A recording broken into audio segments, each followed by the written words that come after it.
JBL SB271 around 9000 rupees. And honestly, this is probably the most recommended soundbar in this budget. But here is what I wanted to know. Does the JBL brand name actually translate to better sound quality?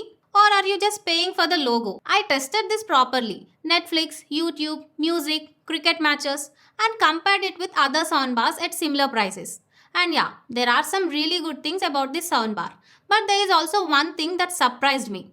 Let me tell you. Hi, I am Pooja and welcome to ClearBuy. I spend all my time buying and testing home appliances, TVs, soundbars, washing machines, air conditioners to see how they perform in real life, not just on paper. So you can buy confidently without wasting your money. Everything I share here is from real testing and real experience. Quick thing before we start. This soundbar is sold as both JBL SB271 and JBL SB270. Same soundbar, just different model names in different platforms. So if you see either name, it's the exact same product.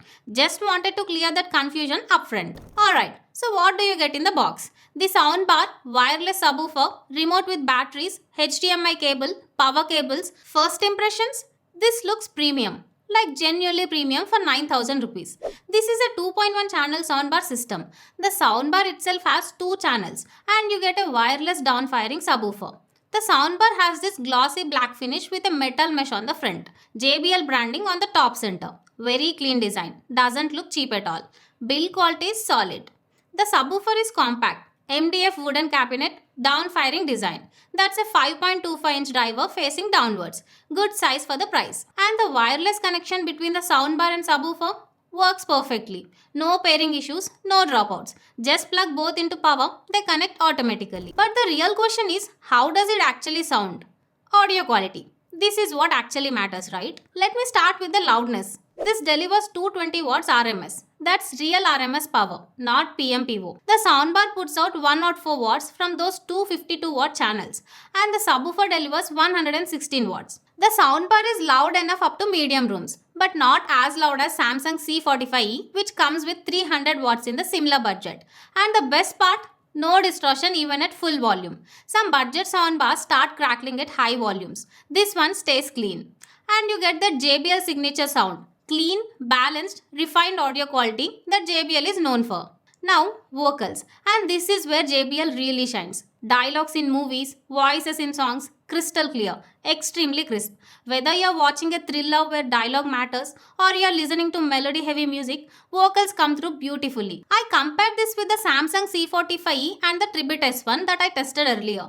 And honestly, the JBL has the best vocal clarity among the three. Like noticeably better. Now, let me be completely honest about the bass. If you are a bass lover who wants the powerful, punchy, thumping bass, this might disappoint you. The bass here is average. It's there, but it's not that powerful chest thumping like the Samsung C45E or Tribute S1 at this similar budget. The bass quality is clean and detailed, but it's not quantity bass, it's quality bass. Some people love this because it doesn't overpower the vocals. But if you specifically want strong, heavy bass for action movies or EDM music, the Samsung C45E or Tribute S1 will satisfy you more. So just know what you're getting. Trebles are handled well. Highs are clear without being harsh or piercing. Instrument separation is decent too. When multiple instruments play together, you can distinguish between them. Overall sound signature, balanced, clean, vocal focused. Perfect for dialogue heavy content and melody based music. Now let's talk about the connectivity and features.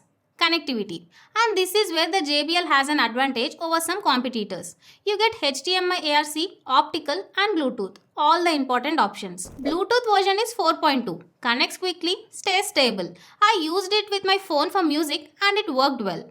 One thing to note, the USB port on this soundbar is for service only, not for playing music from a pen drive.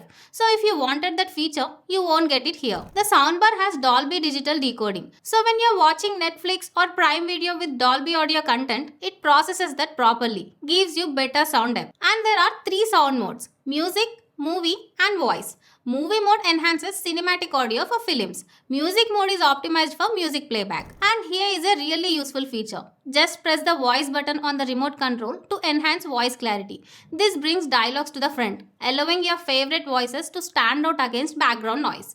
Really helpful when you're watching content with heavy background music or action scenes. One thing though, you cannot adjust bass or treble manually on this remote.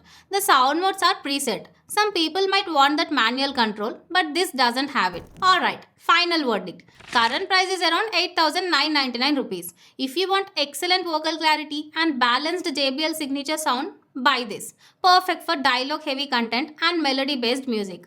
You also get HDMI ARC and a trusted brand with reliable service network. But if you are a bass lover wanting room shaking power and loud soundbar, skip this. Get the Samsung C45E or Tribute S1 instead for much stronger bass at similar prices. So that's my honest take on the JBL SB271. If this video helped you even a little, a like and your one subscribe really keeps me motivated to test and share more honest reviews every day.